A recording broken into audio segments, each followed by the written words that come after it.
You guys wanted to fucking get her high. He's yelling it at the top of his lungs as his wife lay dying on their bedroom floor. You guys wanted to fucking get her high, screaming it at his mother-in-law as she worked frantically to calm down his kids, as he stood on the porch of their home on his cell phone, texting. That's the behavior you'll see from the defendant in the minutes after his wife, Ashley Fallis, was shot in the head.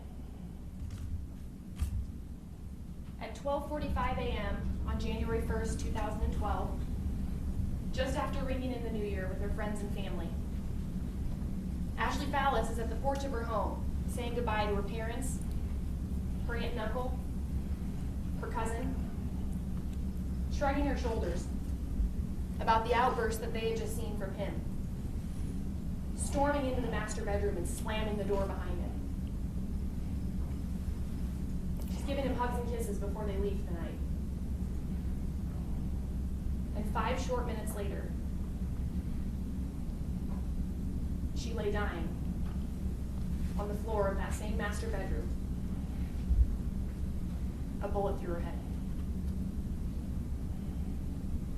On New Year's Eve 2011, Ashley Fallis was 28 years old. She was a mother of 3 young kids. She and the defendant had been married for about 4 years. She had 2 daughters from a prior marriage, 9-year-old Madeline and 6-year-old Jolie. And the 2 of them had a 3-year-old together, their son, Blake. Like I said, they'd been married for about 4 years, getting married just a couple of weeks after Blake was born. And they lived together at a house on Zinfandel Street in Evans. Blake, their youngest child, the 3-year-old, had a lot of health problems, and you'll hear about those during the course of this trial. He had a condition called hydrocephalus, which causes fluid to build up in the skull, causing pressure on the brain and can result in brain damage.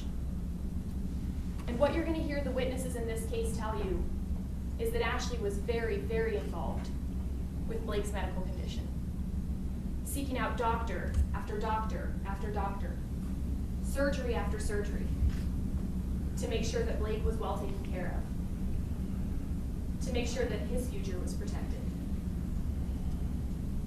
And what you'll hear the witnesses in this case tell you is that that's the kind of mom that Ashley was. She was involved with all 3 of her kids. She was involved with their school here at Dayspring in Greeley. She was involved in their activities. She was a good mom. And what you're going to hear is that the defendant and Ashley Fallis dealt with the same sort of stresses that many people in their situation deal with.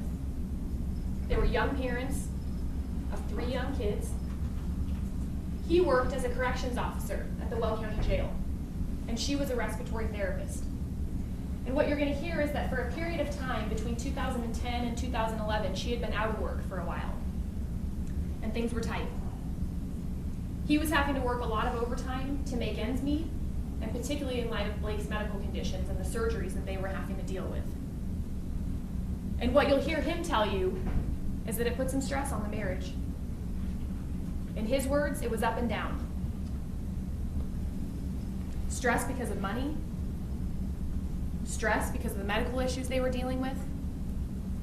And what you're going to hear is that Ashley Fallis voiced to her husband in a letter she wrote to him those stresses that she felt like she was dealing with.